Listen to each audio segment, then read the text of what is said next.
허위의 신청서를 작성하는 방법으로 지원금을 교부받았다라는 점은 무죄다라는 점을 강변했습니다.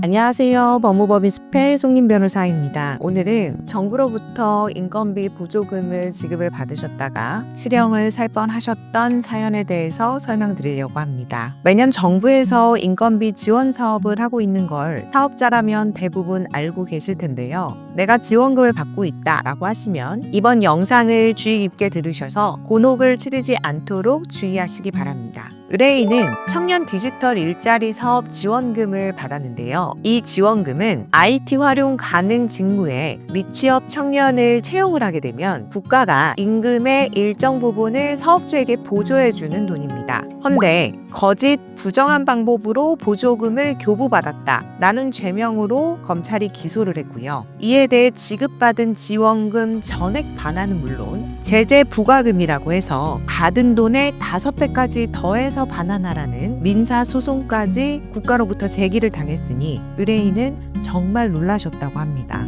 당연히 관련 법령까지는 모르셨으니까 이 제재 부과금이라는 것이 존재하는지도 모르셨죠. 그럼 수사기관은 어떻게 이걸 인지하게 됐을까요? 이 사건을 수사기관이 인지를 하게 된 것은 누군가가 신고를 한 것도 아니고요. 의뢰인이 자진 신고를 했기 때문이었습니다. 의뢰인은 고용노동부의 인스타의 카드 뉴스를 보고 지원금 받은 것을 정리하다가 잘못된 부분이 있네? 라고 확인을 해서 좋은 마음으로 자진 신고를 하고 받은 지원금도 전액 반환을 했습니다. 만약 이렇게까지 될 줄 알았다면 내가 왜 자진 신고를 한 것인가 스스로를 참 원망하셨던 상황이셨습니다. 어찌됐던 간에 사건은 터졌고 해결은 해야겠죠. 이 공소사실 중 실제 입사일과 신고일이 잘못된 거는 유죄가 맞기 때문에 자백을 하고 이미 지원받은 지원금을 전액 반환한 점을 감안해서 선처를 구했지만 그 외에 땡땡땡 직원이 IT 활용 업무를 수행하지 않았음에도 불구하고 IT 활용 업무를 수행한 것처럼 허위의 신청서를 작성하는 방법으로 지원금을 교부받았다라는 점은 무죄다라는 점을 강변했습니다. 당시 땡땡땡이 수행한 업무를 일목요연하게 정리해서 재판부에 제출을 했고요. 이 IT 활용 업무의 범위가 검사 측의 주장처럼 일방적으로 축소되지 않도록 관련 판례를 법리적으로도 잘 구성을 해서 반박을 했습니다. 무엇보다 퇴사 과정이 좋지 않아 의뢰인에게 굉장히 적대적이었던, 그래서 수사기관에 피고인에게 굉장히 불리한 진술을 반복해오던 이 땡땡땡 직원의 진술 증거에 대해 모두 부동의해서 법원이 유죄 증거로 사용할 수 없도록 했고요. 법원의 증인으로 출석시킨 뒤 적극적으로 반대 신문을 해서 피고인에게 유리한 사실을 이끌어냈습니다. 재판부는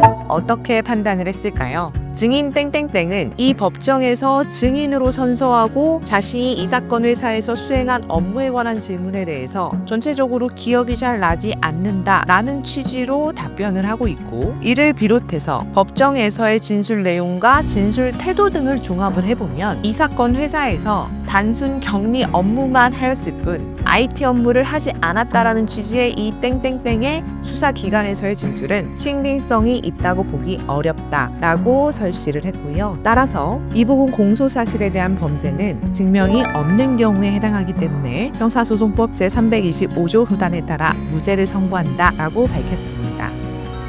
지금까지 임금을 지원해주는 정부 사업에 지원금을 신청했다가 실형을 살 뻔하시고 받은 지원금의 5배까지 물어줄 뻔한 부정수급 무죄 사건을 소개를 해드렸는데요. 의뢰인처럼 곤욕을 치르시지 않도록 지원금 신청 시 오류가 없는지 반드시 확인하시기 바랍니다. 시청해주셔서 감사합니다.